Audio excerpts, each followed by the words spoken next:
Divon Gad, o 39º estágio, a 39ª vez que a nuvem parou, que o povo se assentou. 39ª vez. Divon Gad. São duas palavras. Divon quer dizer desperdício.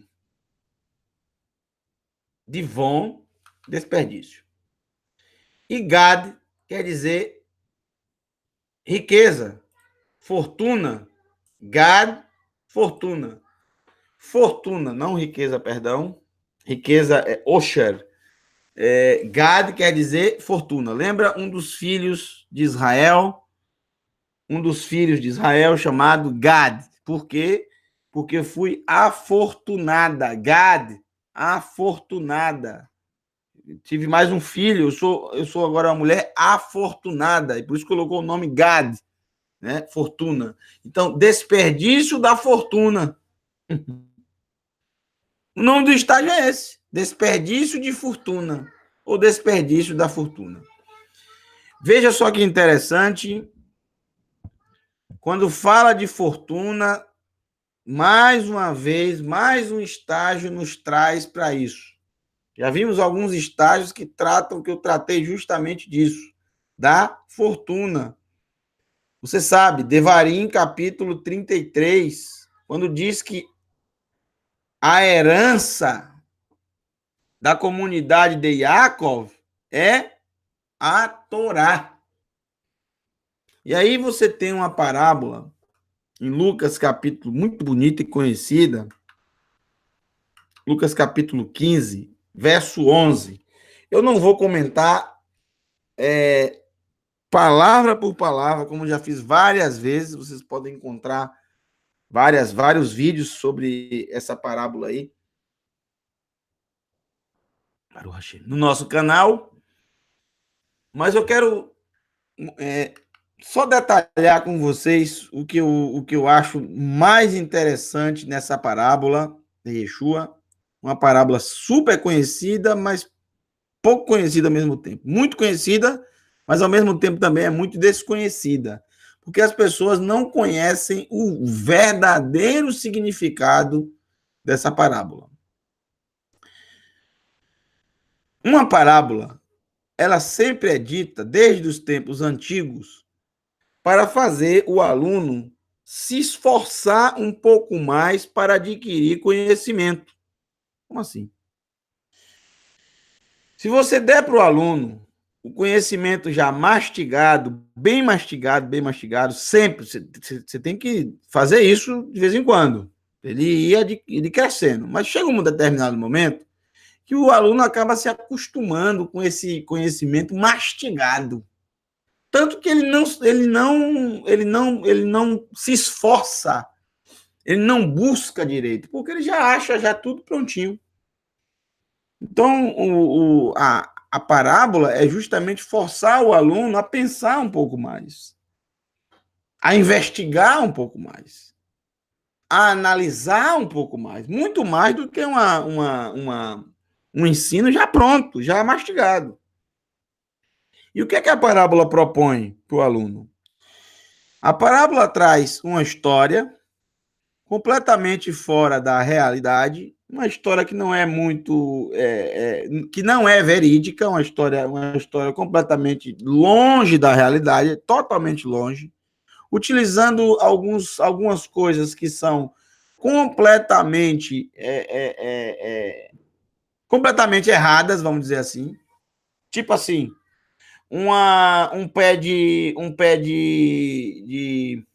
mostarda ser uma árvore imensa. Não, isso não é verdade, não existe mostarda que seja tão grande assim. A mostarda é uma planta rasteira, pequena, que chega no máximo 60, 70 centímetros. Não é uma árvore que ave nenhuma chega para... E também não é a menor das sementes. Não é que a parábola você mente na parábola, não. Você usa algumas coisas, faz algumas citações que fazem o aluno pensar, porque quando ele ouve aquela citação, ele sabe que tem algo errado, porque uma mostarda não pode chegar tão alta assim. Como também as parábolas, algumas parábolas que vocês conhecem bem, vou citar algumas coisas estranhas. Como também um homem, ele não pode casar com 10 mulheres ao mesmo tempo. Não existe nenhum lugar, nenhuma cultura do mundo em que haja casamento coletivo de um homem com 10 mulheres ao mesmo tempo, 10 noivas. Isso não existe, nem com 2, nem com 3. Só se pode casar com uma mulher, tá? E mesmo aquelas culturas que permitem o homem ter muitas mulheres, nenhuma vez ele pode casar com 2 ao mesmo tempo. Ele tem que esperar pelo menos 7 dias para se casar com outra. Como aconteceu, por exemplo, com Jacob. Você pode ter 1000 mulheres, como teve Shlomo. Ele teve 700 esposas. Foram 700 casamentos separados. A maioria deles, acordos políticos. Foram 700 casamentos separados. Nunca ele casou com mais de uma mulher ao mesmo tempo. Então, isso tem algo estranho. Não tem? Tem. Por quê? Porque é parábola. É parábolas. O semeador que sai jogando a semente, parecendo que está... Parece que é cego, né? Joga no caminho, joga na pedra, joga no espinho. Peraí, ele é semeador ou ele é o quê? Ou ele tem a mão furada? Não, porque é uma parábola, meu amigo. É assim mesmo. A pessoa vai... É por isso que os talmidim, os discípulos, chegavam para Yeshua e diziam, me explica essa parábola. Vocês têm que pensar um pouco. É por isso que eu falo por parábola. Para vocês investigarem. Porque eu não quero dar, sabe, pérola aos porcos. Ou seja, eu quero que a pessoa que realmente deseja aprender, que ela busque. Eu não posso ficar dando a comidinha... Eu posso pegar a comida e ficar amassando e colocando na boca de vocês. Eu vou deixar aqui a comida e cada um faz seu prato e come, entendeu? Você tem que pensar um pouco mais. Assim, essa é a proposta de Yeshua. Então, por isso que quando a gente vê as parábolas, a gente acha muita coisa estranha. E tem mesmo, e é para ter mesmo. Por isso que é parábola, não é realidade. Entendeu, gente? Muito bem. Foi Yeshua que inventou parábola? Não, a parábola existe desde os tempos mais antigos, tá? Existem muitas parábolas, existe parábolas na Torá, existe parábolas nos profetas, nos escritos. Não foi Yeshua que inventou parábola, já existia parábola. É um método de ensino, mas nenhuma é realidade. Mas tem realidade dentro dela? Tem. Por que é dito uma parábola? A parábola é uma resposta a uma determinada pergunta ou situação. A parábola só é contada porque existiu antes da parábola uma conversa. Uma conversa em que alguém perguntou para o outro e para responder essa pergunta, como é uma pergunta muito complexa, aí se utiliza uma parábola. Ou quando é um desafio, ou quando se fala alguma coisa de forma depreciativa, e aí você quer dar uma resposta àquela pessoa, mas aquela pessoa não merece uma resposta assim na cara, sabe? Ela merece uma parábola, porque ela vai pensar um pouco. E talvez, se ela não quiser pensar, ela não vai nem entender nada.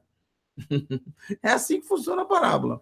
Toda parábola foi dita porque antes existiu algum contexto. Então, se você quiser entender uma parábola, você precisa ler os versos anteriores. Se você quer entender uma parábola, você precisa ler a história anterior, ou seja, o contexto. Sem contexto, você não entende parábola. Por que essa parábola foi dita? O que estava sendo discutido antes? Essa parábola inicia no capítulo 15, verso 11 de Lucas. O que tem no capítulo 15 de Lucas, antes de iniciar essa parábola? O que estava se falando? Aí você tem que ler. O que tem? Você tem que deixar de ser preguiçosa e ler. Porque é interessante. Os coletores de impostos e pecadores. Verso 1. Os coletores de impostos e pecadores estavam se reunindo para ouvir Yeshua. Mas os perushim e mestres da Torá o criticavam. Este homem, disseram, recebe pecadores e até come com elas. Aí que inicia as parábolas. Veja, ele foi desafiado. Falaram dele. O cutucaram. Em vez de você dar uma resposta, você conta uma parábola. Que é muito mais leve. Você ensina sem atacar as pessoas que falaram, né? Sem se rebaixar como elas fizeram. E você faz todo o povo se aglutinar e pensar sobre ela. Ele fala sobre várias parábolas. Ele fala da ovelha que se perdeu, até que ele chega justamente na parábola do filho pródigo. Estava falando dos pecadores, estava falando das pessoas cheias de defeitos, que os mestres da Torá e alguns dos fariseus estavam criticando por ele estar ensinando essas pessoas. Mas são justamente essas pessoas que o Eterno, que mais chegam ao Eterno, porque são pessoas que se consideram pecadoras. São pessoas que buscam arrependimento. Por mais pecado, como eu falei no começo, por mais erros que tenham cometido. Mas quando você quer, deseja techuvá, não tem quem segure você. Há um poder muito grande no arrependimento. Então, isso significa. Essa parábola foi dita justamente para isso. Pessoas que querem se voltar para o Eterno, que querem fazer techuvá, estão cheias de defeito, mas elas têm algo muito poderoso, que é o arrependimento. E é isso que você vai ver aqui. Quando trata de herança, sempre na parábola, existem alguns termos. A gente tem que observar, verificar, tentar entender o que é que realmente está querendo ensinar Yeshua. Então você vê, fala de herança. Então, se você associar o que a Torá diz, o que é a herança, a Torá. E diz que esse filho pediu a sua parte da herança e foi viver um estilo de vida imprudente. Esse termo imprudente é também utilizado em muitos discursos de Yeshua. O mais famoso deles é aquele que ele diz que a pessoa que ouve a Torá e pratica é uma pessoa prudente, que construiu sua casa na rocha. Mas a pessoa que ouve a Torá e não pratica, ela é imprudente. Então, veja, ela é imprudente porque mesmo tendo a Torá, a herança, ela jogou fora. Né? Ela gastou tudo. Ou seja, ela preferiu viver uma vida imprudente, uma vida só de ouvir a palavra e não praticar. E assim jogou fora toda a Torá. Quem pega a Torá, quem tem acesso a ela, quem ouve as escrituras e diz, eu não quero viver segundo esses ensinamentos, é exatamente o que o filho pródigo fez aqui. Jogou fora a herança, porque a Torá é chamada de herança. Esses detalhes que ele coloca na parábola é justamente para aqueles alunos mais aguçados, que estudam mais, que buscam mais. E fazer com que aqueles que não buscam, que não estudam, busquem, senão não vão entender, a menos que ele explique. Por isso foi se empregar, ele gastou tudo, ele jogou tudo fora, ele não tinha mais nem o que comer, ele não tinha mais o que se alimentar, porque o alimento que ele tinha, a herança, a Torá, ele jogou fora. O porco, nas escrituras, é considerado um animal impuro, impróprio para o consumo. Não é um animal kasher, um animal apropriado. Quando ele usa o termo porco aqui, porque está totalmente afastado da vida nacional de Israel, porque os israelitas não criam porcos, nem no passado, nem hoje. Então, não tinham porcos onde estavam o povo de Israel. Isso com certeza é uma terra distante, um país, olha aqui, um país distante, um país afastado. Todos esses detalhes você vai juntando. Ou seja, ele se desviou, ele saiu do arraial, ele saiu da comunidade, ele saiu do povo do Eterno. Por quê? Porque ele começou a trilhar uma vida imprudente. Por isso que cita porcos. E o significado de tudo isso é: ele se afastou do povo do Eterno. E aí teve fome. Por quê? Porque não tem a herança, não tem o ensino, não tem a instrução, não tem um alimento genuíno, verdadeiro. E ele está com tanta fome que ele quer comer o que os porcos comem. Mas ninguém dava nada para ele. Por quê? Porque esse alimento não alimenta. Esse alimento não alimenta a alma. Até que, vocês sabem, esse homem caiu em si, mesmo num lugar tão distante, ele pensou: eu vou voltar. Olha aqui, ó. Techuvá, isso aqui é techuvá. Para meu pai, eu vou dizer: eu pequei contra o céu e contra você. Não sou mais digno de ser chamado seu filho. Trate-me como um dos seus empregados. Isso é arrependimento, humildade. Trate-me como um dos meus. Eu não quero ser considerado. Não. Me trate como um dos seus empregados, dos seus servos.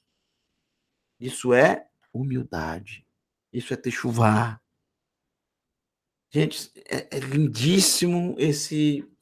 Pena que não temos muito tempo agora, mas é lindíssimo essa parábola, com muitos detalhes. Não temos tanto tempo. Mas observe, como é que um homem que não tinha o que comer, que ninguém lhe dava nada, como é que ele conseguiu voltar de um país distante até o pai? Hã? Não é estranho? É porque é parábola. Mas o que Yeshua está querendo ensinar profundamente. Quem ensina a Torá? Quem ensinou, quem ensina e quem ensinará a Torá com Yeshua? Para o Hashem. É impossível voltar para o pai na situação que ele está. Lastimável. Mas a questão, lembra da paraxá anterior, do sonho da escada, do sonho do retorno? Quando Yaakov não tinha nada, absolutamente nada ali, mas o Eterno apareceu ao lado dele e disse: eu vou estar com você. Eu vou te ajudar. Quem levou esse homem até o pai? Como ele conseguiu voltar? Essa parábola é inexplicável. Assim como a techuvá é inexplicável. Como se consegue seguir pelo deserto e continuar vivo? E na verdade, cada vez mais vivo, cada vez mais forte, cada vez mais alegre, cada vez mais livre. Como as roupas não se desgastam? Como conseguem viver se não tem água, mas de repente aparece água brotando da rocha? Como conseguem, com tantas perseguições, os egípcios indo atrás? Mas aí o mar se abre e o povo passa. Depois se fecha de novo. Esse grande milagre que é a techuvá. O Eterno nunca nos abandona. Basta ter coragem e fazer o que esse homem fez. Se arrepender. E quando isso acontece, não há barreiras para a techuvá. Não tem quem impeça desse filho voltar ao pai. E o pai o recebe, porque ele não lança fora todo aquele que chega para ele. Ele não joga fora, ele não lança fora. Bom, mais ou menos isso. Eu não vou comentar mais, porque existem muitos vídeos aí falando sobre esse essa maravilhosa parábola. Vamos para o 40º estágio. 40º estágio. 40º estágio. O Hashem. Bendito seja Adonai. O 40º estágio, só falta o 41 e 42, né? Tá perto. Vamos lá. Almon Divlataimá. Nome estranho, né? Almon Divlataimá.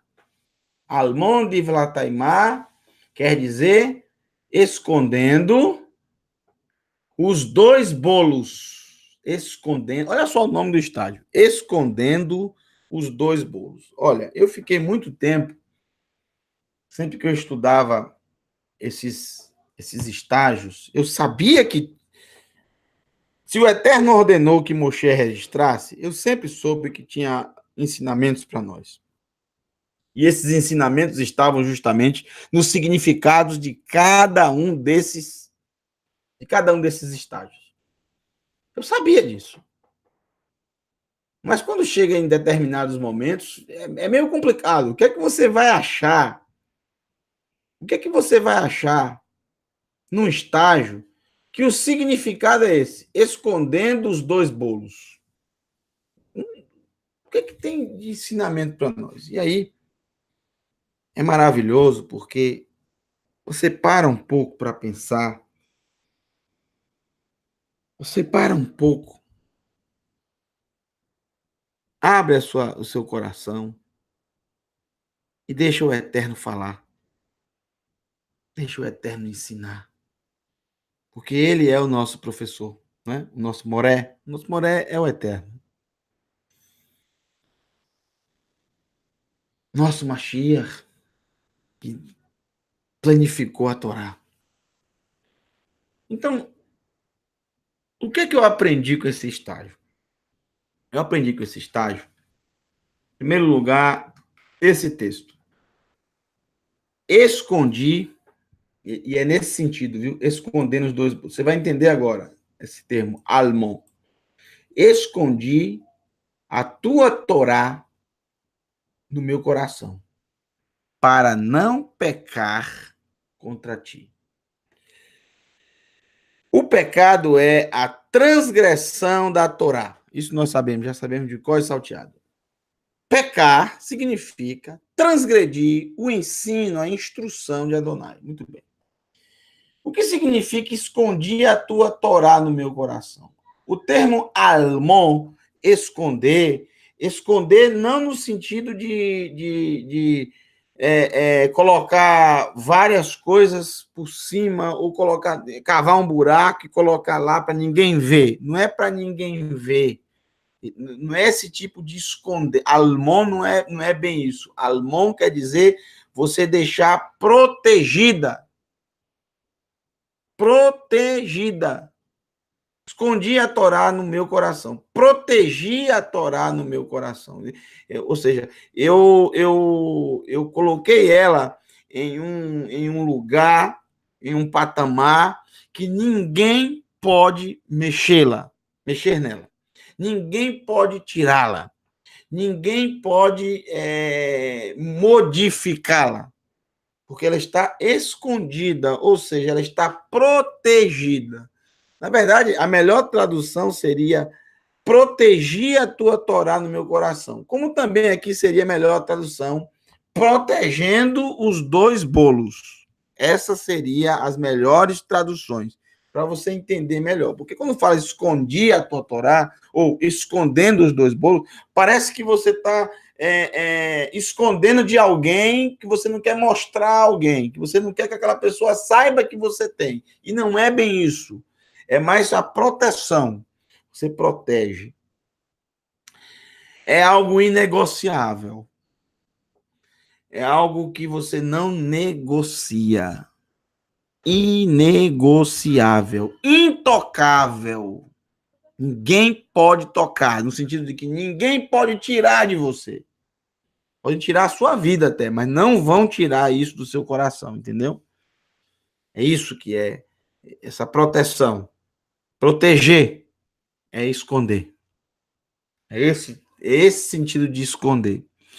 O esconder, de esconder mesmo, vem da palavra sod, que é algo oculto, ou seja, não está aos olhos humanos. Sod é algo oculto aos olhos humanos, algo que você não consegue ver com os olhos. Você tem que usar uma lupa, talvez, ou você tem que decifrar alguma coisa para poder entender. Como vamos ver no finalzinho. Então, esse tipo de esconder é proteger. Eu entendi a palavra almon, ok, tudo bem. Proteger, entendi. Maravilha. Agora, não entendi a questão dos dois bolos. O que é que a palavra bolo está no plural? Não entendi essa questão dos dois bolos. O que significa? Bom, se fala do número 2, e quando se fala de bolo, ou de pão, ou de algo feito com farinha, eu me lembro justamente da festa de Shavuot. A festa de Shavuot, que quer dizer, é o plural de Shavua, semana, Shavuot, semanas, 7 semanas para o juramento. Sheva, Shavuot, Shevuah, 7 semanas para o juramento. O juramento, porque foram 7 semanas entre Pessah e Shavuot. 7 semanas depois de celebrarem Pessah, estavam diante do Monte Sinai. E no 50º dia, que são 7 semanas, mais um dia, 7 semanas dá 49 dias, mais um, o dia seguinte à contagem das 7 semanas, não importando em que dia começou, no momento que celebra Pessah. Se celebrou Pessah numa terça, ou numa quarta, ou numa quinta, não importa. Vamos dizer que celebrou numa quinta, 7 semanas depois. Tá? Muito bem. 7 semanas depois. 49 dias. No 50º. E como funciona a questão da festa de Shavuot? O que significa essa festa? A entrega da Torá. Porque foi 50 dias depois de Pessah que o Eterno entregou as 10 palavras que simbolizam a Torá. Mas elas foram simbolizadas através de 2 tábuas de pedra. 2 tábuas de pedra. 2 tábuas de pedra.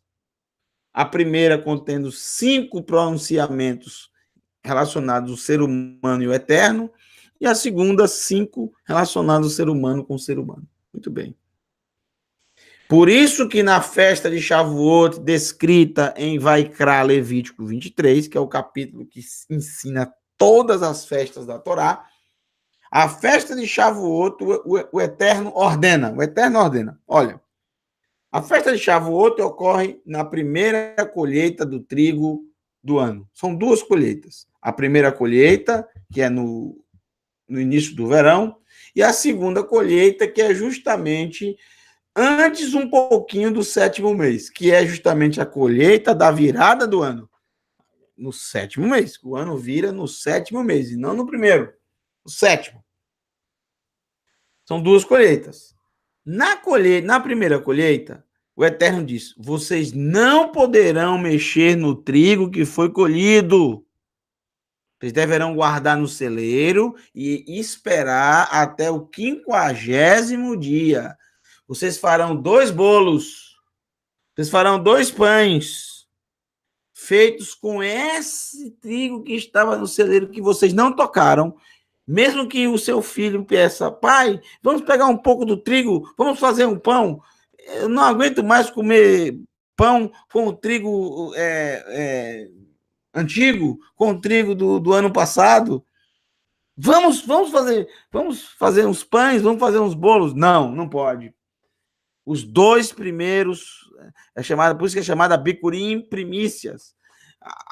A primeira coisa que vamos fazer com esse trigo são 2 pães que vamos apresentar. Isso está em Vaikra, capítulo 23. Vaikra, Levítico, capítulo 23, verso... Vaikra, capítulo 23. Aqui, Yom Kippur. Pessah. Pronto. A partir do verso 15. A partir do verso 15. A partir do verso 15 em diante. O verso 17, vocês vão ver 2 pães. Verso 17, leve pão de seus lares para o movimento. 2 pães que serão movimentados, diante do Eterno. Por que isso? Que movimento é esse? Que é como se você pegasse os dois pães e movesse acima, como se chamasse a atenção do Eterno. Adonai, isso aqui são as primícias da minha colheita e eu te apresento. Eu não comi desse trigo, eu não usufruí desse trigo até esse momento para te agradecer. E por que dois pães? Por que não um pão só? Um pão imenso, grandão? Ou por que não 5 pães, 10 pães, 20 pães? Por que dois? Simbolizando as duas tábuas da Torá. Fazendo uma memória, fazendo um testemunho, que assim como o Eterno nos deu aquelas duas tábuas de pedra, escritas pelo seu dedo, estamos retribuindo com esses dois pães que é a primícia de tudo que foi colhido. A primeira coisa que foi feita foram esses dois pães, que não são comidos em casa, são levados para o Eterno, para fazer um movimento, para apresentar a Ele, como gratidão. Gratidão não pelo trigo, gratidão pela Torá, porque tudo é um simbolismo, para a pessoa entender, olha como eu estou feliz com esse trigo no celeiro.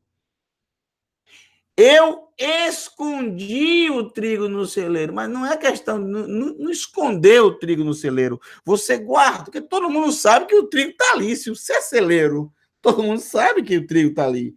Mas ele está protegido. Nem o teu filho pode comer. Nem a tua esposa pode comer. Nem alguém que chegou de fora, que você tem tanta estima, pode comer. Ele está protegido, ninguém pode tocar. Entenderam? Espero que vocês tenham entendido. As duas tábuas da Torá.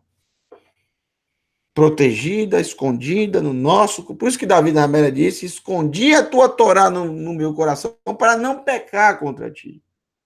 Que as palavras da minha boca e a meditação do meu coração sejam aceitáveis diante da tua presença. Escondi a tua palavra, ou seja, ela está protegida no meu coração. Ninguém pode tocar. Eu não vou trocar, não vou jogar fora. Essa é por isso que nós lemos anteriormente sobre a herança que jogou fora. Eu não jogarei fora. Eu não tirarei do coração. Vamos adiante. Número 41. Novamente o nome Avarim. Avarim. Mas agora não são as ruínas de Avarim. Agora são Harei Ha-Avarim. As cordilheiras do Avarim. Não de Avarim, do Avarim. A palavra Avarim quer dizer região, regiões, plural. Regiões além. Avarim. Regiões além. Além de quê? Além do Iarden. Além do Iarden. Além do Iarden, além do Jordão. Por isso que chama-se Harei Ha-Avarim. As regiões, as montanhas, as cordilheiras. Harei é o plural de Har. Har, montanha, ou monte. Harei, montanhas, ou montes. Então, um conjunto de montanhas, uma cadeia de montes, uma cadeia de montanhas, a gente chama cordilheira. Por isso que eu chamo cordilheira. Muito bem. Regiões além de as montanhas das regiões além de, ou seja, as montanhas que estão além do Iarden, além do Jordão. Aquele conjunto de montanhas maravilhoso, lindíssimo, na terra de Moabe, oposta a Jericó. Esse foi o último local, veja, esse foi o último local onde esteve Moshe. Esse é o lugar da morte de Moshe. Foi aí que Moshe morreu. O Monte Nebo é um dos que fazem parte dessa cordilheira. O Monte Nebo é parte dessa cadeia de montanhas. Em Devarim, capítulo 32, verso 46 a 52, nos contam justamente isso. Disse-lhes, levem ao coração todas as palavras do meu testemunho contra vocês hoje. Veja só. Guardem no coração, levem ao coração, protejam no seu coração, escondam no seu coração todas as palavras de meu testemunho contra vocês hoje, para que as usem quando incumbirem seus filhos de serem cuidadosos, Baruch Hashem, bendito seja Adonai, e obedientes a todas as palavras desta Torá. Pois esta não é uma questão trivial. Essa não é uma questão comum. Essa não é uma questão sem valor, trivial, comum para vocês. Ao contrário, ela é a sua vida. Que hem hayenu, pois eles são a nossa vida, como diz o lindíssimo cântico judaico. Que hem hayenu, pois eles são a nossa vida, os mandamentos. Eles são a nossa vida. Uvahem negeb yomam valaila. E meditaremos neles de dia e de noite. Ki hem hayenu, pois eles são a nossa vida. Não é uma questão trivial, é a nossa vida. É a nossa vida. É o nosso respirar. Faz parte da nossa vida, faz parte de nós, já é parte de nós, como um dedo, como uma mão, como um braço, como o pescoço, como uma perna. Não vou falar cabelo, que tem alguns que não tem cabelo direito. Faz parte de... E também com o tempo vai caindo, né? Faz parte de nós. Mandamentos. É a nossa vida. É a sua vida. Por causa dela, vocês viverão muitos anos na terra que possuirão. Quando atravessarem o Iardeno, o Jordão. Naquele mesmo dia, Adonai disse a Moshe: suba a cordilheira de Avarim, Baruch Hashem. Suba a cordilheira de Avarim.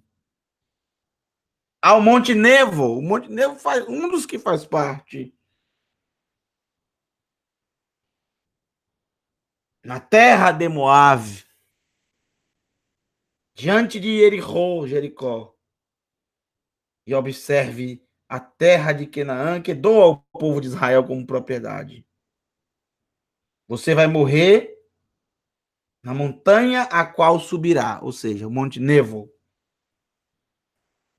Você vai morrer na montanha a qual subirá e será unido ao seu povo. Como Aaron, seu irmão, morreu no Monte Hor e foi, já vimos desse estágio, né? E foi unido ao seu povo. A razão disso é que vocês dois faltaram comigo com a palavra, faltaram com a palavra comigo naquele lugar diante do povo de Israel, junto da fonte de Merivá, Kadesh, no deserto de Tzim. Você não conseguiu representar minha santidade ali em meio ao povo de Israel, por isso você verá a terra à distância, mas não entrará na terra que dou ao povo de Israel. Muito interessante. Uma leitura maravilhosa, lindíssima essa leitura. Moshe está relatando o porquê dele não entrar na terra prometida, mas em nenhum momento ele fala com raiva sobre isso, muito pelo contrário, ele incentiva o povo a guardar a Torá no coração, a proteger a Torá, a esconder a Torá no coração. Esse monte, por exemplo, dá para se ver uma parte muito interessante, eu até falei para vocês recentemente sobre isso, fiquei de trazer essa foto, essa imagem. E olha só, que eu quero trazer para vocês. Para o Hashem. É emocionante, é emocionante. Quando eu mostro isso, a pessoa fala, eu não estou entendendo nada. O que é que tem de emocionante nisso? Gente, isso aqui é algo fantástico, fantástico, sobre todos os aspectos possíveis. Claro, para o povo da Techuvá, né? Isso aqui é fantástico, porque isso aqui é um lugar completamente, praticamente, é um lugar inóspito da terra de Israel, divisa próxima a Jericó, bem próxima a Jericó, depois do Iardém, claro, né? Atravessando o Iardém. a oeste do Jordão, ou seja, dentro da terra de Israel. Quando eles atravessaram o Iardém, o povo de Israel, já sob o comando de Yehoshua, e do lugar onde está Moshe, dá para se ver só realmente estando, né, numa montanha, em lugar alto, que se pode ver isso. Isso é uma foto aérea.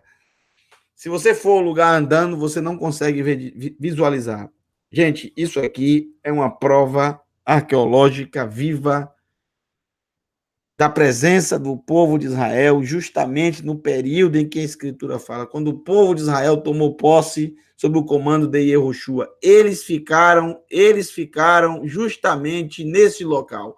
Essas pedras que vocês estão vendo aqui, vou colocar aqui de vermelho, onde ficou justamente o Mishkan, o tabernáculo. Mishkan. E ao redor ficaram as tribos expostas.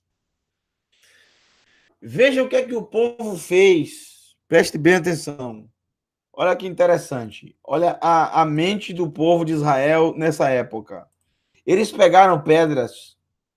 Pedra, você já falei para vocês, que simboliza muito um testemunho, algo que, veja, as pedras não acabam. Por isso que é um testemunho vivo. Essas pedras contam. Você já imaginou? Se não existisse mais essas pedras aí, se tirassem todas essas pedras aí, ainda bem que é um lugar inóspito que ninguém vai. Por isso que está aí até hoje.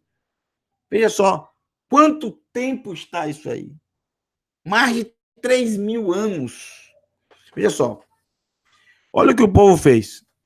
Eles pegaram pedras, muitas pedras, milhares delas. E o que não falta num lugar desse é pedra, né, gente? E eles fizeram, gente, uma pegada gigante. Olha só, eu vou desenhar aqui. Olha o que o povo fez. Uma pegada gigante. Isso aqui é uma pegada gigante, um pé gigante. Uma pegada, a marca de um pé. Aonde colocar a planta dos vossos pés, eu darei a vocês. Então, esse foi um dos primeiros lugares, me arrepio todo, onde o povo de Israel esteve antes de tomar posse de Jericó, um lugar chamado Gilgal.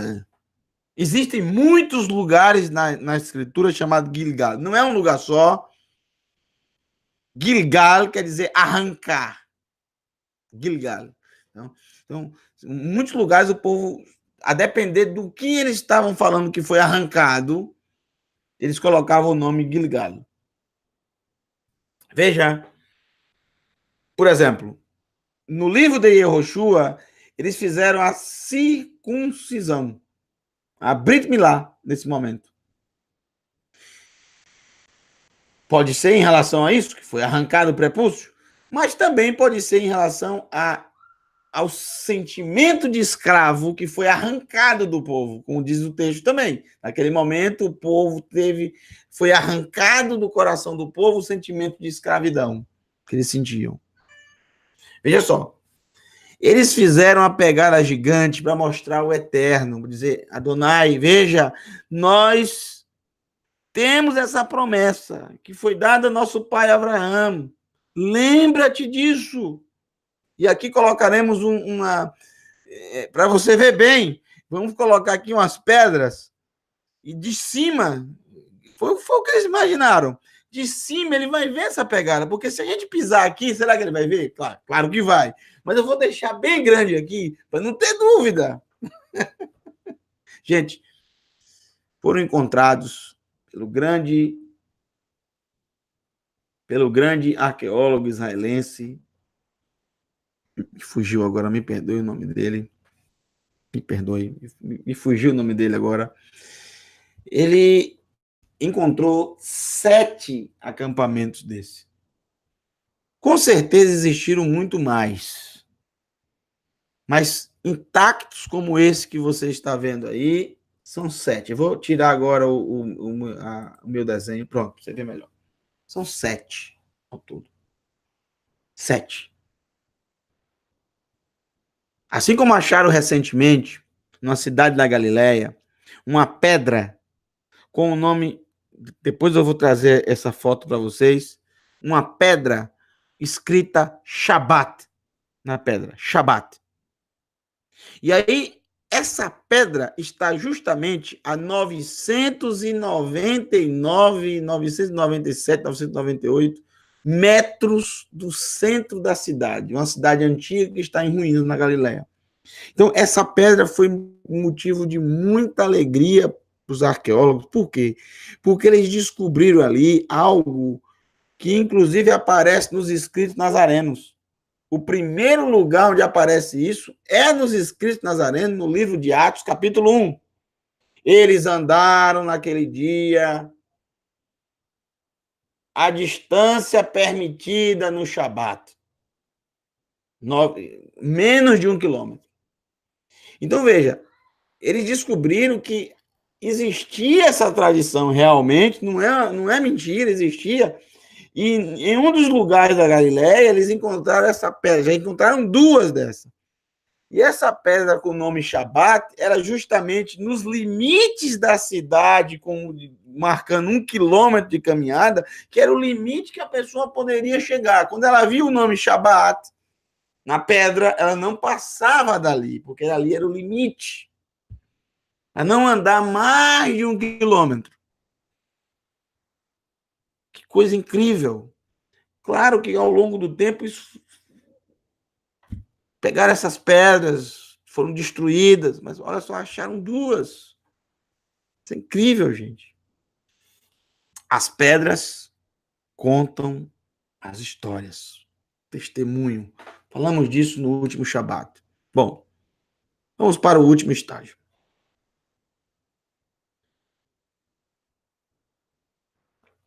Baruch Hashem. Parece ser fácil, depois de ter percorrido já 41 estágios, e esse parece ser o mais simples de todos, Arvot Moav, planícies de Moav. Olha, sinceramente, maravilhoso. Olha como o pior já passou. Passamos por todo o deserto e agora nós estamos nas planícies de Moabe. Não tem mais montanhas. Olha, os últimos estágios que passamos são montanhas, cordilheiras, ruínas. E agora nós estamos nas planícies de Moabe. Oh, coisa maravilhosa. O Rio Jordão passando, o Iardém passando. Aquela relva verde, por causa do rio, relva verde, pastos para animais, sombra, água fresca, que lugar maravilhoso. O que é que pode dar errado num lugar desse? Moab quer dizer do seu pai, porque foi um filho da filha, um incesto, a filha com o pai, Lot. Ele foi embriagado pela filha e assim aconteceu o incesto. Nasceu e ela não escondeu isso. Ela disse Moab do pai. Do pai. Ou do seu pai. Último estágio e o mais complicado por ter muitas dificuldades. Apesar que a gente olha para esse estágio e acha o mais fácil de todos. Porque diferente de todos os outros estágios, eles têm tudo nas mãos. Não há dificuldade, não falta água, não falta som, nem precisava, muitos podiam dizer, nem precisava dessa coluna essa nuvem e essa coluna de fogo à noite, nem precisava disso. Aqui está muito bom, muito tranquilo. Tanto, gente, que esse estágio eles demoraram bastante. Esse estágio tem problemas seríssimos, porque são povos ao redor invejosos e que desejam a queda e a maldição. Lembre-se que foi nesse estágio que foi contratado Balaão, para amaldiçoar o povo de Israel. Povos que investiram nisso, investiram todos os seus recursos nisso. Invejosos. Que, na verdade, não queriam ser abençoados. O que eles queriam é que o povo de Israel fosse amaldiçoado. Foi nesse lugar que se descobriu que a força desse povo está na pureza familiar, na obediência à palavra do Eterno. E por isso conseguiram derrubá-lo, conseguiram destruir muitos deles, pois enviaram prostitutas, mulheres que convidavam os homens para os cultos através da prostituição cultual. Os homens estavam pensando nas mulheres, mas as mulheres estavam pensando na queda e na destruição daquela família. Muitos, 20, 24 mil aproximadamente, 24 mil homens de Israel. Apesar de ser um estágio maravilhoso, muitos desistiram de atravessar o Iadém. No último estágio, meu amigo. Você já percorreu 41. Aqui tá bom demais. Aqui tem muito verde. Aqui tem água. Eu já estou cansado de deserto. Mas você vai para a terra prometida. Mas aqui tá bom. Eu me contento com um pouco. Eu tenho um gado aqui, eu tenho umas ovelhas, aqui tá bom demais pro gado, porque aqui é planície. Aqui não tem montanha. Aqui tá bom demais. 2,5 tribos não atravessar. Olha só o que esse lugar fez. 2,5 tribos clamaram, pediram, choraram. Nós queremos ficar aqui. A tribo de Reuven, a tribo de Gad e metade da tribo de Manassés. Não atravessaram o Jordão. Então, apesar de parecer fácil demais, porque há caminho muito largo. O caminho é largo demais, é fácil demais, tem vantagem demais. É a porta larga, o caminho largo, as facilidades. As facilidades, entre aspas, que as religiões apresentam, que o sistema pagão apresenta. A prosperidade, entre aspas, que oferecem. Deixaram de abandonar a herança na terra de Israel, a herança, a Torá. Abandonaram a herança. Porque eram mais apegados aos bens materiais, queriam um estilo de vida mais fácil, sem Torá, sem o Eterno, sem os seus ensinamentos. Aqui tá bom demais. Quem pode ser melhor do que isso? Então, esse é um estágio muito perigoso. As facilidades que nos apresentam, os conselhos ímpios que vêm até nós. Esse é um estágio muito perigoso. Quando a pessoa já acha que já sabe tudo, que não precisa mais de nada. Eu já sei tudo da Bíblia, já sei tudo, de cor e salteado. E não sabe nada. Quem tem esse pensamento não sabe nada. Não sabe que essa palavra aqui é uma fonte inesgotável de ensinamentos, de bênçãos. Bênçãos são os ensinamentos que não fica na cabeça que bênção são bens materiais. Tira isso da cabeça. Bênçãos são ensinamentos, é a presença do Eterno em nós. Baruch Hashem. É a intimidade que temos com Ele, é o amor.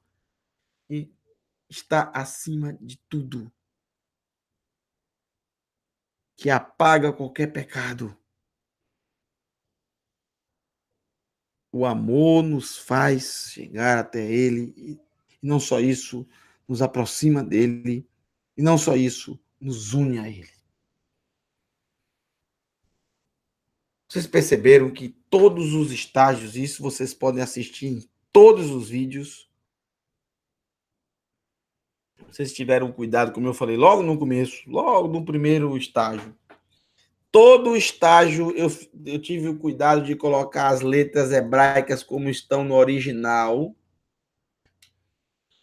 letra por letra, sem modificar nada, sem incluir, sem tirar nada. O nome que o estágio que Moshe registrou, eu coloquei. Então, o que é que eu fiz? Eu contei todas as letras de todos os estágios. Por exemplo, planícies de Moab, Arvot Moab. 1, 2, 3, 4, 5, 6, 7, 8 letras. Então, o primeiro número que aparece é o número de letras. O segundo número que aparece é o valor numérico desse estágio. Cada letra hebraica possui um número associado. Então, você soma os números associados. 70 mais 200 mais 2 mais 400 mais 40 mais 6 mais 1 mais 2. 721. E o terceiro número é a raiz. Ou seja, você vai somar todos os números, 721. 7 mais 2, 9 mais 1, 10. 10 possuem 2 dígitos. Eu só quero a raiz. 1 mais 0, 1. Pronto. Então, eu fiz isso em todos os estágios. E eu quero trazer para vocês agora algo inédito, né? Não conheço ninguém que fez isso. Como eu fiz isso com todas as letras escritas pelo dedo do Eterno, e você tem um resultado surpreendente, incrível. Aqui também tem. Vocês vão ficar muito impressionados com esse resultado que eu vou mostrar a vocês agora. É a finalização do nosso estudo, do nosso curso de estágios da Teshuvá. Vocês vão ficar muito impressionados com o que eu vou mostrar a vocês agora. Mas não corram, não fujam, não desliguem. Espere terminar. Deixa ir até o final agora. Já está aqui, deixa ir até o final. Muitos mitos também vão cair agora. Alguns que ainda não conhecem sobre isso. Vamos lá. Gemátria total, ou seja, a soma total de tudo, de todos os números que nós vimos de todos os estágios. Vamos começar pelo número 42, que são 42 estágios. Então, 42, você somando 4 mais 2, para chegar a uma raiz, nós temos 6. Então, os 42 estágios, que são os 42 que geraram os 42 nomes. 4 mais 2, 6. Agora, sabe quantas letras aparecem nos 42 nomes? Você pode somar, estágio por estágio. 222 letras. Não 221, nem 223. 222 letras. Você pode pegar o nome dos itens, tem que ser no original, não vai pegar no transliterado. São 222 letras hebraicas nos 42 nomes. Incrivelmente, 2 mais 2 mais 2, 6.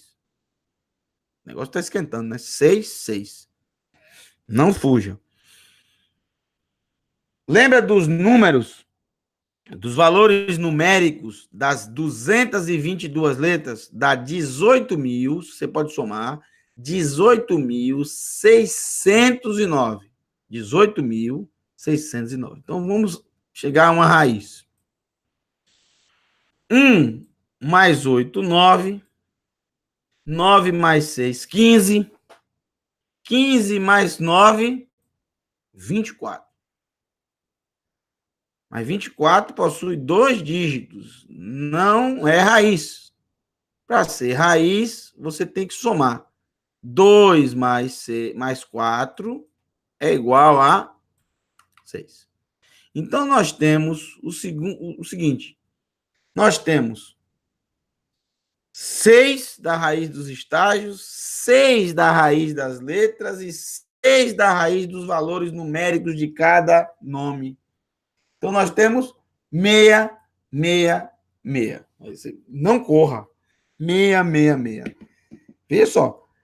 Os 42, a gemátria total dos 42 estágios de Techuvá dá 666, a raiz, 666. O que eu quero mostrar para vocês com isso, eu amei quando eu cheguei a esse resultado, sabe por quê? Porque esse número, 666, é exatamente o valor numérico da palavra Itron, Yud, Tav,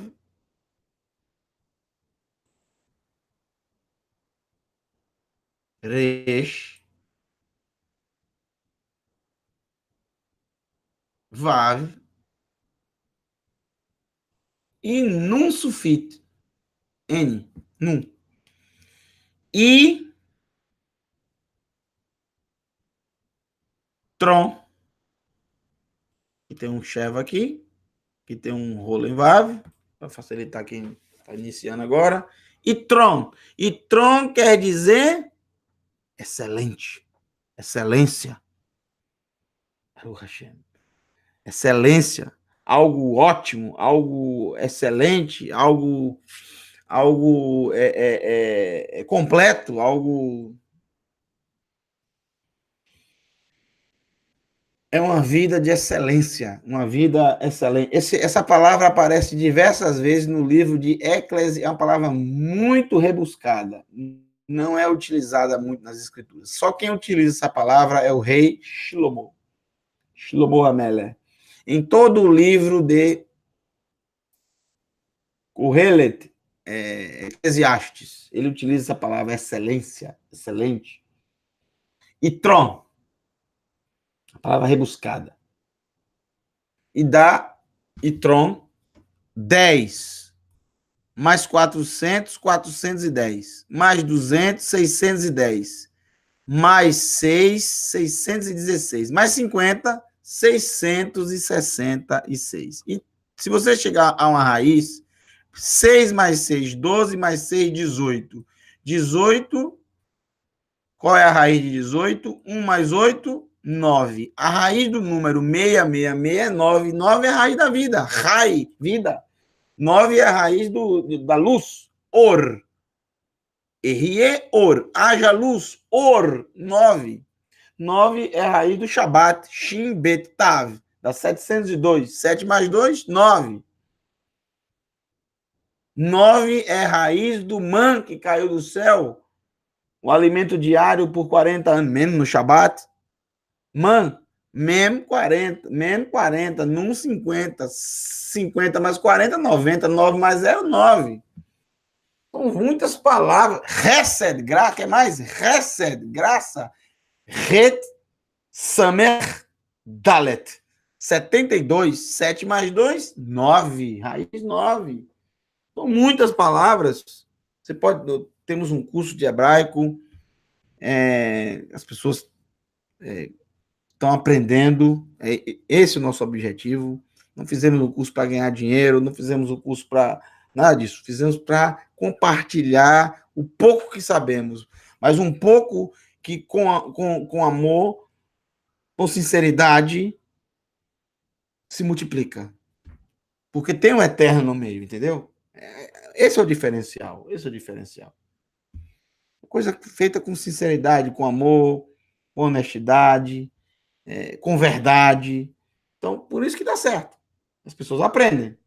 Temos um curso e o módulo 3 trata-se de gemátria. Você vai gostar bastante. É um método do eterno. Não foi criado por ser humano, foi o eterno que criou isso aí. Isso é coisa do eterno. Tá? Isso não tem nada a ver com religião, isso não tem nada a ver com misticismo. Isso é um método utilizado nas escrituras para manter todas as letras da escritura intactas, que foi dessa forma que você tem hoje a Torá original, igualzinha à primeira cópia feita por Moshe, por causa dos números. As letras que têm os números que somados, então permitiu aos escribas não deixarem passar nenhuma letra sequer. Então, o 666 não é 666 se tornou um número amaldiçoado, entre aspas, 666, justamente por causa desse texto de Revelação, capítulo 13, verso 18.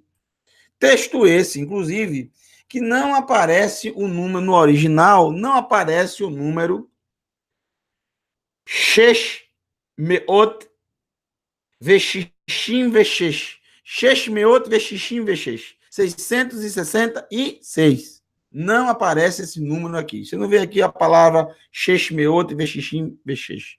666. Vou ler para vocês e vou explicar por que surgiu essa questão do 666, que é justamente a raiz de todos os estágios da Teshuvah. Algo impressionante. Vamos lá. Po Chormá, aqui, Chormá, sabedoria. Tsefuná vem de Tsafon. Tsafon quer dizer norte. Mas é claro que não está falando do norte exatamente, porque você sabe, norte tem um significado de direcionar a pessoa, ou seja, nortear a pessoa. Quando a gente fala de norte, achei o meu norte, ou seja, achei o meu rumo. Não estou mais perdido. Se eu achei o norte, eu achei tudo. Eu achei o leste, eu achei o oeste, eu achei o sul. Por isso, as bússolas justamente é mais ou menos por aí. Achei o norte, ou seja, eu estou norteado. Daí que vem o termo. Então, é isso que quer dizer tsefuná. Estou lendo aqui palavra por palavra no original. Po chormá tsefuná. Aqui, sabedoria irá nortear, irá te direcionar. Impossível esse texto ter sido escrito em grego. Impossível, originalmente. Porque isso aqui não funciona no grego. Entendeu? O que vamos ver agora.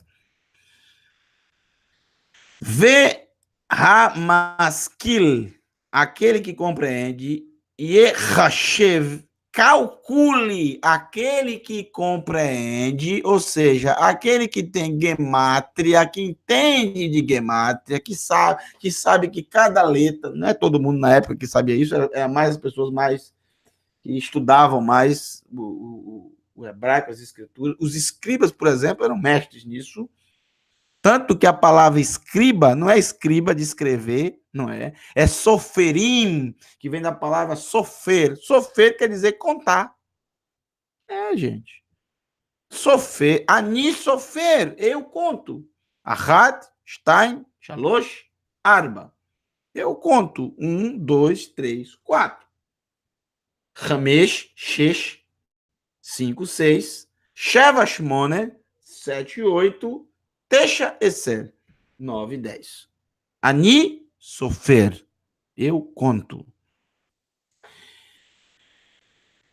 Aquele que compreende, calcule. Yechashev, calcule. Et mispar, o número, ou seja, o valor numérico. Ha-chaya, da ou do animal selvagem. Essa palavra vocês viram no estudo, na Parashá Bereshit. Lembra dessa palavra? Chaya. É de chai, vida, um ser vivente. Esse nome foi dado para os animais selvagens. Animal selvagem. A palavra besta, sinceramente, isso acaba se tornando algo místico, né? Essa palavra, essa tradução do português. Raiá é um animal selvagem e aparece muitas vezes nas escrituras. Todo e qualquer animal selvagem. Por exemplo, no livro de Daniel, são citados 4 animais selvagens. 4. Urso, leão, esse tipo de coisa. 4 animais selvagens. Não me lembro agora todos, assim, muita coisa na cabeça, não me lembro agora, mas são 4 animais selvagens. Então, os animal selvagem ou besta é a palavra raiá, animal selvagem, uma besta fera, pronto.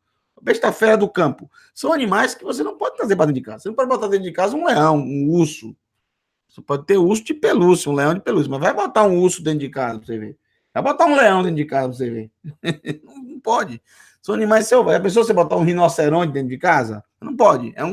Uma besta fera, é um animal selvagem. Isso o livro de Revelação é muito simbólico, justamente porque na época você não podia escrever, na época dos romanos, dos imperadores romanos, você não podia escrever claramente, você tinha que escrever em muitos códigos, em muitos símbolos, somente porque se chegasse nas mãos erradas, você estava frito. Tanto quem escreveu, como quem estava lendo, como quem já leu. Todos eram perseguidos e mortos e trucidados. Vamos lá. Aqui sabedoria irá nortear, irá direcionar. Tem que ter hormá, tem que ter sabedoria. Não é qualquer um que vai entender isso aqui. Aquele que compra isso, por isso as pessoas não têm sabedoria. Quem não tem sabedoria, quem não tem conhecimento, se perde. E se perderam muitos ao longo da história. E esse número 666 se tornou realmente, olha, eu tenho pena desse número, porque é um número tão bonito na gemátria, um significado tão bonito, mas que acabou se tornando uma maldição. Porque se a pessoa tiver uma casa que o número dela é 666, muitas prefeituras não utilizam esse número nas ruas. Pulam esse número. Por quê? Porque quem for morar no número 666, gente, ela vai ser motivo de chacota, vai ser chamada de besta, de anticristo, de não sei o quê, de não sei o quê. Tem gente que se tiver um carro que a placa sair 666, ele não quer aquele carro. Aquele carro é amaldiçoado. Gente, que absurdo. Não é um número amaldiçoado, não. Veja o que tem que ter sabedoria para entender. Olha só. Aqui tem que ter sabedoria. E aquele que compreende deve calcular o número do animal selvagem, da besta fera, que é um homem. Essa besta fera é o símbolo porque é um homem. Ele diz, pois ele é um número de um ser humano. Adam, mispar Adam, hu. Mispar Adam, hu. Ele é um número de um ser humano, ou seja, um nome de um ser humano. Como é que um ser humano vai ter um número? Obviamente é o seu nome. O seu nome em hebraico possui um valor numérico. O meu nome possui um valor numérico. Então, ele é um ser humano. E é dele que eu estou falando. Né? Ele é esse animal selvagem, essa besta, essa besta fera. É um ser humano, é um homem. E seu número é destruição. O misparou, torossou. Torossou aqui, a palavra destruição está flexionada. O tave, por exemplo, não faz parte da palavra. E nem o vave aqui. Torossou. Mas também essa palavra pode significar desafio. Esse número é um desafio. Pode ser também. Os dois estão corretos. Você pode traduzir. Esse número é um desafio. Ou seja, se você tem sabedoria, calcule, encontre, ache. Em nenhum momento ele dá o resultado. Ele não fala o resultado. Ele não fala Shesh meot ve shishim. Vechesh. Shesh meot, 600. Veshishim, e 60. Vechesh, e 6. Ele não fala. Não há no texto escrito o número. Porque se ele está mandando você calcular, se ele está pedindo que você tenha sabedoria, quem é essa besta fera que ele está querendo citar? Na época, quando ele escreveu o livro de Revelação. É justamente aquele que perseguia, que trucidava como é citado no livro de Revelação, que trucidava aqueles que guardavam a Torá e tinham testemunho do Mashiach, que eram considerados justamente as pessoas mais perigosas da terra. O povo da Teshuvá. Nosso povo. O mesmo que trucidou, que executou Shaul Hashaliah, e a maioria dos seguidores, e milhares de seguidores do Mashiach. um descontrolado. Estou falando de que todos na época tinham certeza e Yohanan, sem dúvida nenhuma, estava falando sobre esse homem. Nero, Cláudio, César, Augusto, Germânicos. Uma das pessoas mais deploráveis que essa terra já viu. Também chamado na época pelos próprios seguidores de Yeshua de o homem iníquo, o homem do pecado. Não vou perder tempo aqui, que o tempo já extrapolou, falando sobre a vida de Nero, mas você pode achar no vídeo sobre Soten Hamashia, opositores do Machia, ou, entre parênteses, mal chamado de anticristo. Você pode achar sobre ele que eu faço.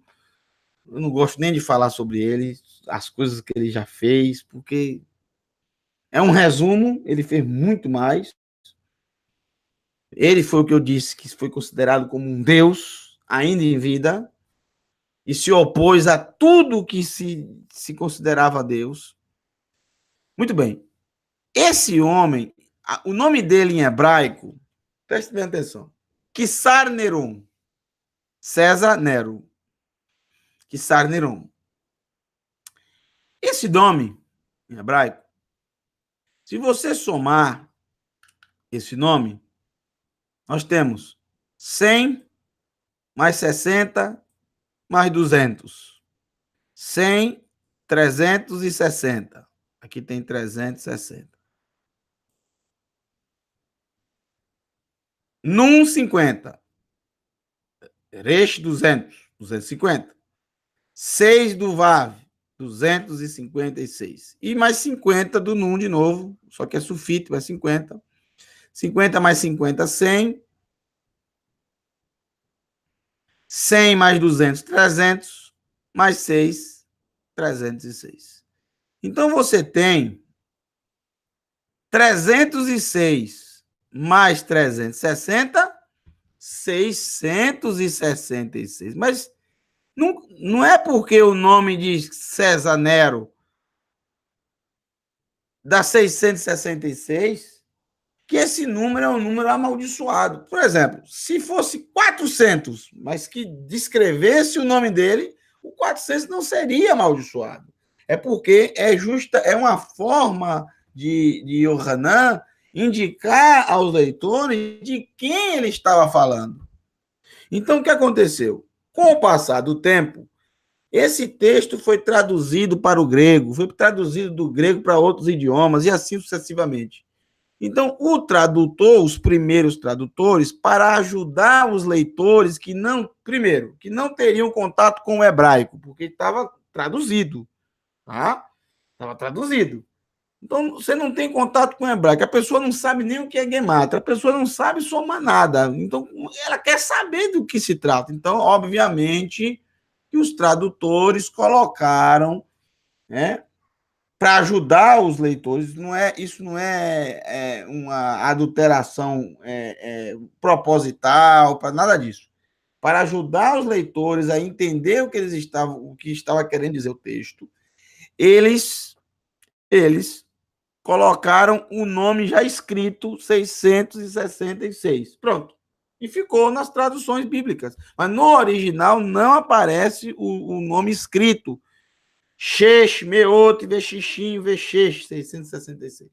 Esse número é o número de um homem, ou seja, o nome de uma pessoa que deu esse número. Mas não quer dizer que esse número é um número amaldiçoado, entenderam?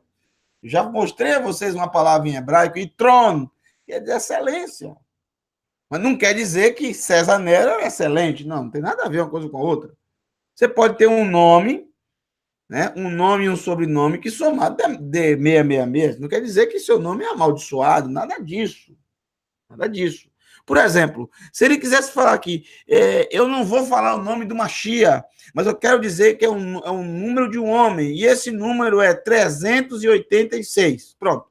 Então você ia procurar um nome que desse 386. Yud, Shin, exemplo, Yud, Shin, Vav, Ain, Yeshua, 10 mais 300, 310, mais 6, 316, mais 70, 386. Pronto. Já sei de quem ele tá falando. Entenderam? Pronto. Então, o número 666 não é amaldiçoado, não tem maldição nenhuma. Se você tiver uma casa que tem esse número, não fique transtornado, chateado. Tem nada a ver, esse número não é amaldiçoado, tá? Não fique transtornado se esse número aparecer em alguma coisa na sua vida, uma folha de um livro, um saldo bancário que você tem 600. Como é que pode? Meu saldo ficou 666. Isso é uma maldição. Não é maldição, coisa nenhuma. Se quiser fazer de sedacá, comprar alimento, distribuir, pode fazer, não tem problema nenhum, entendeu? Agora, esse número realmente, 666, é esse número mesmo? É esse número mesmo? Que Saneron dá isso mesmo, 666, que era assim que eles escreviam na época, o nome dele. Dá 666, tá certo. E eu descobri recentemente que Yohanan, por isso que ele colocou, aqui a sabedoria irá nortear. Você tem que compreender as coisas. Eu descobri que, na verdade, ele colocou o número 666 dentro desse texto. Eu não sabia disso, mas lendo palavra por palavra, contando as letras, que eu gosto muito de fazer isso, contando letra por letra, mas, não, desculpa a expressão, não é que o danado colocou mesmo o nome 666 aí? Colocou. Eu dei muita risada, porque, olha, com certeza, os discípulos dele perguntaram a ele o tempo inteiro, mas, por favor, me ensine, me mostre isso aí, me ensine. Ele ensinou. E aí foi passando, e os tradutores chegaram até os primeiros tradutores, que muitos deles eram discípulos mesmo, né? Que queriam traduzir para alguns lugares de fala grega, que era a língua como o inglês na época. Então, isso aqui você não tem como traduzir para o grego um negócio desse. Você tem que já colocar realmente já o número mesmo. Já. Porque olha só o que Yohanan fez. Na última, e o seu nome, o misparou, e o seu número, perdão. E o seu número é destruição ou desafio. Torossô, aqui. Essa palavra que ele escolheu, que não é uma palavra, é algo flexionado. Isso aqui que ele escolheu, na verdade, gente, ele colocou um código aqui nessa palavra. Destruição ou desafio.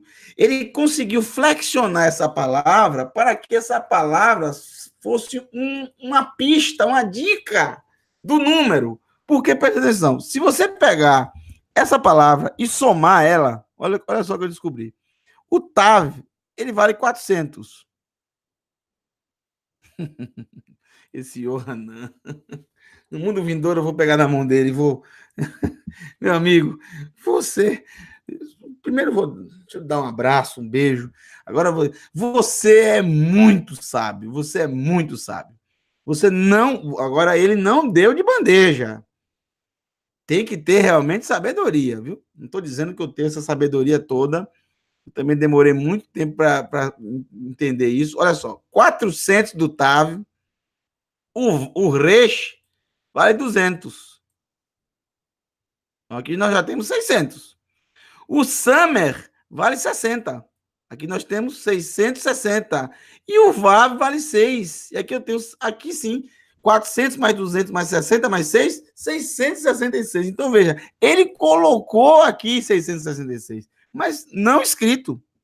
Não está escrito.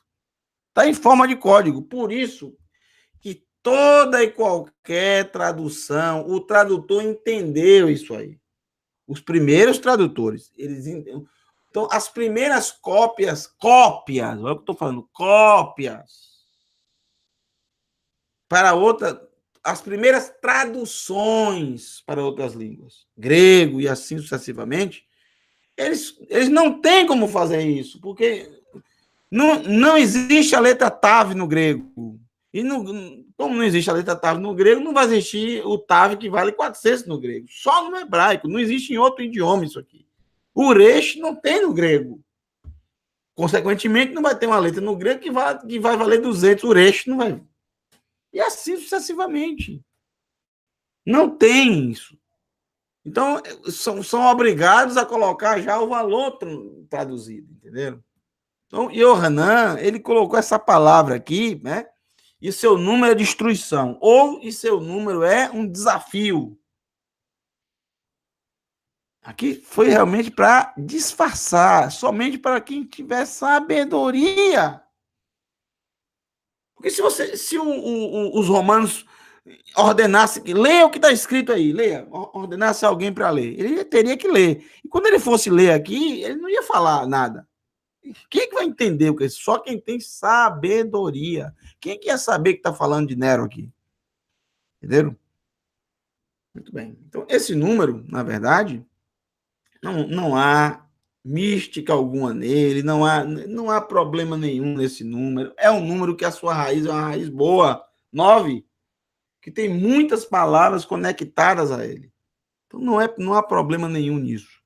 O que há é muito misticismo nas coisas que as pessoas não conhecem direito, porque quando você aprende algo dentro da língua original, fica tudo mais fácil.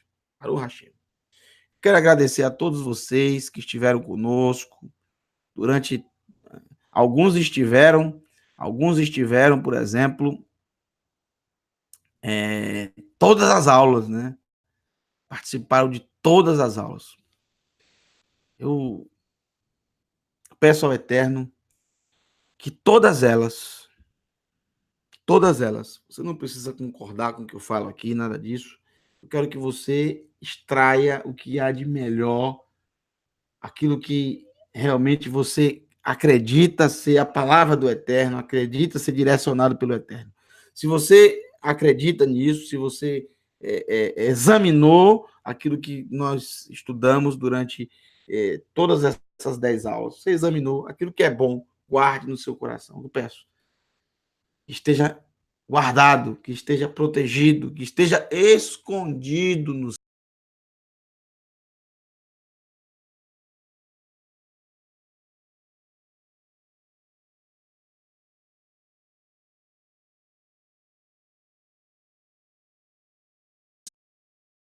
יברכך אדוני וישמרך, יאר אדוני פניו אליך ויחונך, יישא אדוני פניו אליך וישם לך Shalom.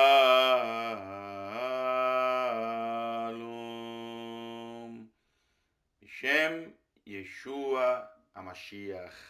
Em nome de Yeshua HaMashiach. Amém. Elohim, Melech, Neeman. Elohim é Rei fiel. Estamos aqui no Midbar de Yehuda, no deserto de Yehuda, no deserto da Judéia. Esse é chamado Monte da Tentação. É a montanha mais alta aqui do deserto da Judéia, aqui em Jericó, Yerichó, em hebraico. Vocês estão vendo aqui essa montanha maravilhosa, lindíssima. Abaixo aqui, a imensa cidade de Jericó. Você vê as montanhas, as plantações. Ela mesma, Jericó, Yerichó, com suas ruínas, com sua história. Essa cidade é imensa, nós estamos vendo só uma parte dela, tem mais dela para frente ainda. Mas essa é a famosa cidade de Jericó. Subimos nesse bondinho, que é o maior aqui da região, 1 quilômetro, 350 metros. Estamos aqui, na Montanha da Tentação, no Monte da Tentação. Montanha em que é registrado nos evangelhos que Yeshua foi tentado. Grande abraço a todos vocês, aqui de cima, aqui do alto do Monte da Tentação. aqui em Jericó, Jericó. Shalom, estamos aqui em Jerusalém, no Museu de Israel. Vocês estão vendo aqui uma maravilhosa maquete de Jerusalém na época do Segundo Templo. Na época do Segundo Templo, primeiro século. Aqui vou focar para vocês aqui no Beit HaMikdash, no templo.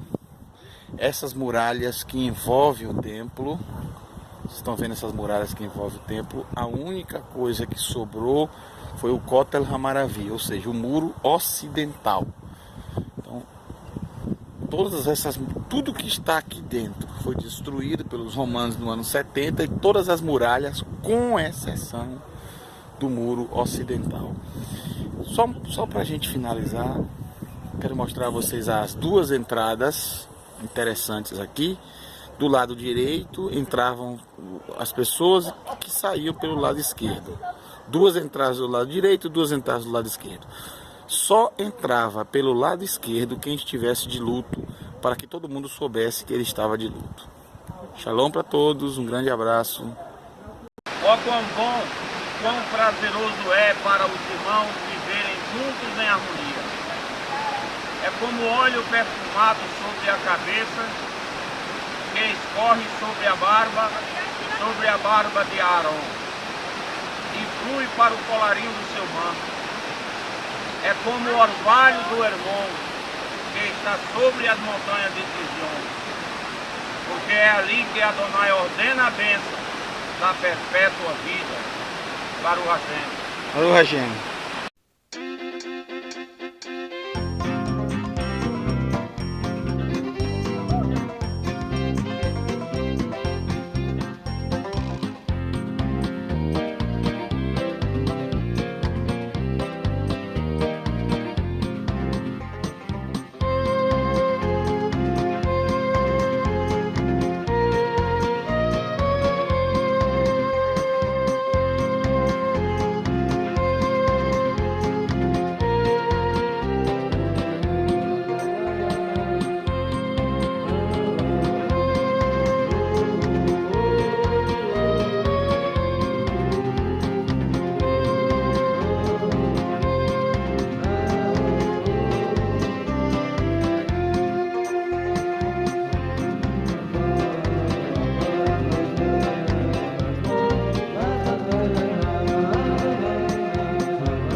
That's